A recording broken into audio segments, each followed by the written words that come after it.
Ang slip band line ay isang mabilis na natatanggal na buhol na ginagamit sa paglalayag at rigging katulad ng band line hitch. Matibay itong humahawak sa lubid sa isang bagay pero madaling kalasin sa paghila ng maluwag na dulo. Mainam ito para sa pansamantalang pagtali na kailangan mabilis alisin.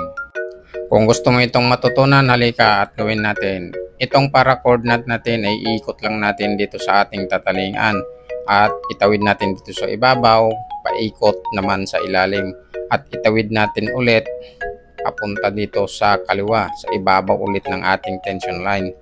At pagkatapos itong tension line natin ay gumawa tayo ng loop, hilain natin na ganyan at ipasok natin yung loop mula doon sa maiksi na ating tali.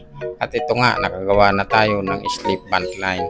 Dahan-dahan lang natin na ayusin para naman maganda yung ating pagkakatali. Ito ay matibay at applicable kahit saan natin itali. Nakagawa na nga tayo ng slip band line. Kung may bago ka namang natutunan, huwag kalimutang mag-like, comment, follow for more.